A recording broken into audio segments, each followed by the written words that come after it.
From Hollywood, it's time now for... Johnny Dollar. Ready with your call to Hartford, Mr. Dollar. Go ahead, please.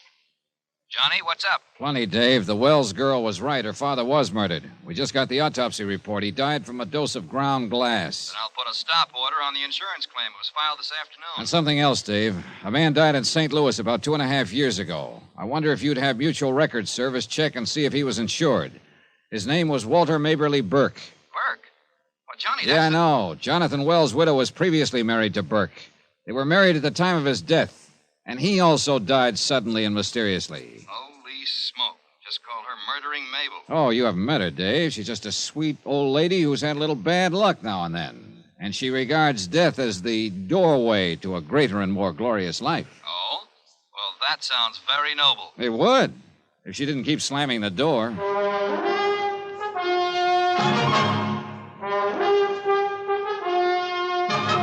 Tonight, and every weekday night, Bob Bailey in the transcribed adventures of the man with the action-packed expense account, America's fabulous freelance insurance investigator. Yours truly, Johnny Dollar.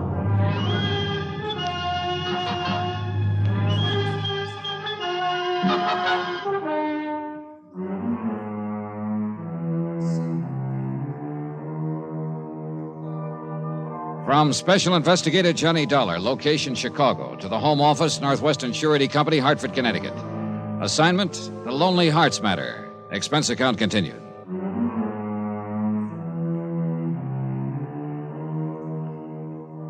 Item 8, $7.65. Dinner for Norma Wells and myself. It was brought up by room service, and we ate alone in my suite. Norma didn't feel like facing the dining room. I was still trying to figure her out.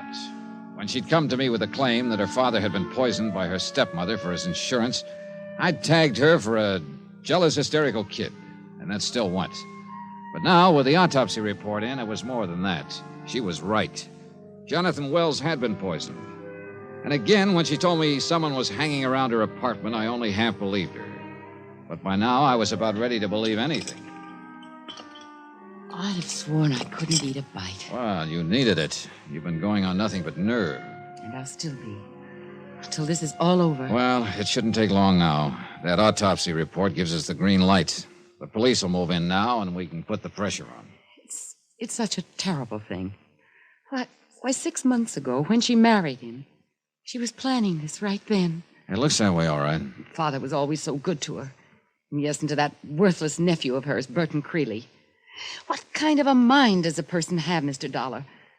To do a thing like she did. Well, it hasn't been proved yet that she's the one who did it, Miss Wells. No, but who else could have? I don't know. More coffee? No, thanks. Well, whenever you're finished, we'll take a taxi over to your apartment and pick up whatever you need and then get you a room here at the hotel. I don't think you're in danger, but I imagine you'll feel a lot less nervous here. Oh, I will. And I do appreciate your help and kindness, Mr. Dollar. Forget it. It's part of my job. Only this time, when you check in, you go to your room and stay put. What do you mean? When I came back from talking to Mabel Burke, Max Lancer from the DA's office was waiting for me down in the lobby. He said he'd phoned here to the room 5 or 6 times, got no answer. I was here. I heard the phone, but, well, I didn't know if you wanted me to answer. He sent a bellboy up to knock on the door. Well, I must have been in the shower.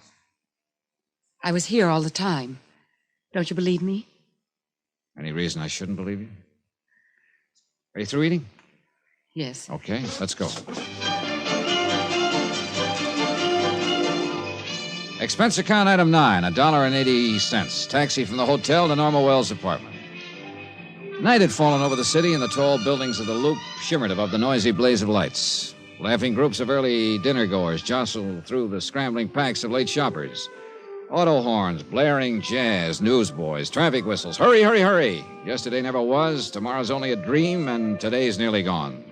So hurry it up and let's get going. We'll sleep when we're dead. Like Jonathan Wells on his cool marble slab in the city morgue. It's apartment C, the next door on the left. Right.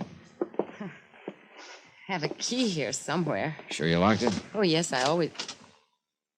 It's not locked. Well, you were scared when you left, and maybe you No. I remember locking the door. You sure? Yes. Now it's Stay back.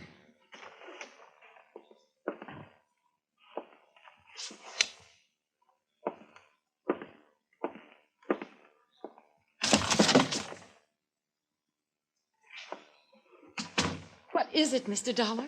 Come on in. Oh.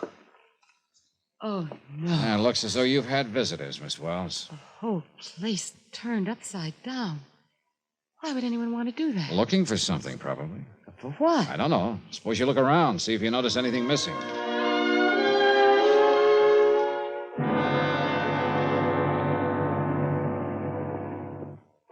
It's no use, Mr. Dollar. I've gone through the whole place twice now, and I'm certain that nothing's been taken. But they had to have some reason to break in here, go through everything this way. I suppose so, but... Well, I'm positive there's nothing missing. All right. If there isn't, there isn't. Well, do you suppose that coffee's ready now? Oh, I think so. Come on in the kitchen. I guess you'll believe me now. Somebody was hanging around here earlier today. Just wish I could figure what they're after. Looks plenty strong. There's sugar there on the table. I'll get some cream from the refrigerator. Don't bother on my account. I drink it black. Well, not me. I use plenty of both. Lots and lots of cream and 2 heaping spoons of sugar.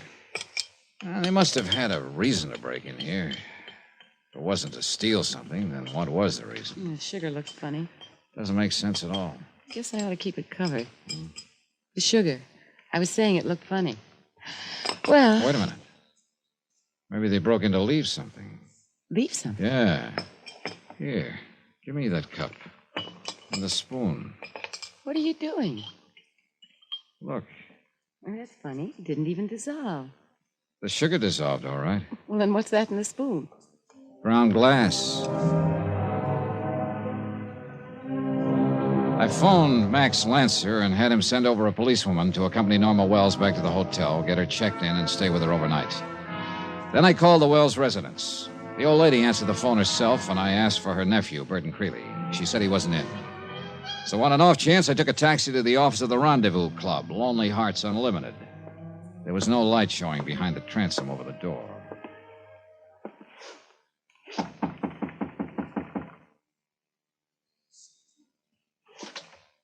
The door was unlocked. I fumbled around for a light switch, but somebody beat me to it. Get your hands up! Well, at least I found you in this time. What are you doing here? Who are you? Put that gun away, Creeley. Or if you're going to use it, you'd better take the safety off first. Safety. What are you doing? All right, let go of it, Creeley. Thanks. You think you'll get away with this, mister? You're crazy. My mistake. The safety was off. Sorry to rough you up, but I don't like people who go around pointing guns at people without any reason for it. You broke in here. That's illegal entry. I'll have you arrested. Why not? Why not? The phone's right behind you. Who are you, anyway? Johnny Dollar. I'm a special investigator for the Northwestern Surety Company. What? I imagine the name is familiar to you, since they're holding a $50,000 life insurance policy on the late Jonathan Wells, with your Aunt Mabel named as beneficiary. What are you doing here? Looking for you, as a matter of fact. What for? I wanted to ask you why you sneaked out through the door there the other day in the office when I was here earlier. I don't know what you're talking about. Oh, knock it off, Creeley. You got in such a hurry, you left your cigar burning there in the ashtray, the same brand you're smoking right now. I thought you were a bill collector. You knew who I was. You were listening there at the door while I talked to your secretary. Now, why'd you run out? Oh, all right. I did know who you were, Mr. Dollar, but, well, you're misinterpreting things. No kidding. In what way? I was late for an appointment. I didn't want to get tied up. I figured you could find out anything you wanted to know from my aunt. I saw no necessity for talking to you. I see. Where have you been since then? Right here, most of the time. And the rest of the time? Well, what difference does it make? You weren't over at Norma Wells' apartment by any chance? Are you kidding? I detest that girl. Why so? Because she's a smug, self-satisfied little phony. She's too big for her britches. What makes you think I'd be hanging around her? Somebody was. I don't get it. Somebody broke into her apartment this afternoon or this evening and turned it upside down. She hasn't got anything I want. They didn't take anything. They broke in to leave something. I found some ground glass planted in her sugar bowl. Ground glass? Sound familiar? What are you getting at? You mean you haven't heard about the coroner's report on Jonathan Wells? No, why? What has that got to do Mr. with... Wells died from a dose of ground glass.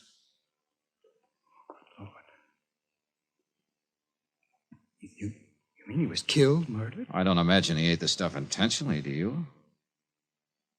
believe it. Well, the police aren't having that trouble. Can't imagine anybody. Such a nice guy. He always got along fine with everybody. Including you? Yes. We got to be good friends. What about his daughter, Norma? I don't really know. She blew a top and moved out a month after Aunt Mabel and Jonathan were married. Why? Jealous, I guess. She couldn't stand it to see her father pay any attention to anybody but her. Did they quarrel much? Jonathan never quarreled with anybody. No, she just seemed to go around with a mad on most of the time. She's a rare one, that girl. What do you mean? Oh, she seems to think of herself as a princess or something. I understand you made quite a play for her at first. I suppose she told you that. Did you? I tried to be friendly to her, that's all. I don't know what she chose to call it. Mr. Dollar, I'm engaged to Miss Tetler, the girl that works here in the office. Mm-hmm. What do you do for a living, Mr. Creeley? All right. Take care of this correspondence club for Aunt Mabel. I've got sort of a heart condition. I can't work too hard. I see. You know, it might be a good idea if you checked in with the police. They'll probably want to talk to you. Well, who do they think did it? Well, they haven't arrested anybody yet, but there are a lot of straws pointing in one direction. What direction? Toward your Aunt Mabel, I'm afraid. But that's ridiculous. Now, she may be a little vague, not quite all with it, maybe, but she wouldn't do a thing like that. They're out to frame her. That's what they're doing. Who else had a motive, Mr. Creeley? But what about his daughter? She stands to gain by all this. She inherits the estate. Maybe she faked that burglary, planted the ground glass in her apartment herself. Have you thought of that, Mr. Dollar? Yeah. Yeah, I've thought of it.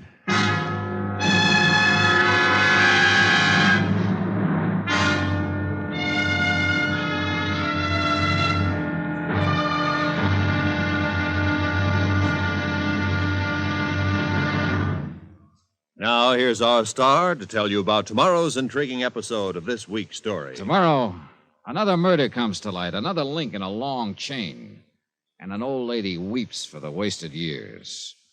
Join us, won't you? Yours truly, Johnny Dollar.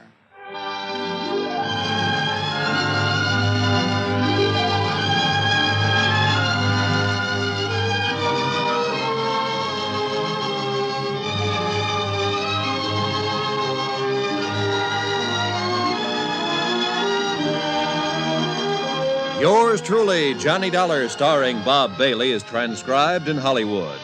Written by Les Crutchfield, it is produced and directed by Jack Johnstone. Be sure to join us tomorrow night, same time and station, for the next exciting episode of Yours truly, Johnny Dollar. Roy Rowan speaking.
You've been listening to the OTR Gold Network.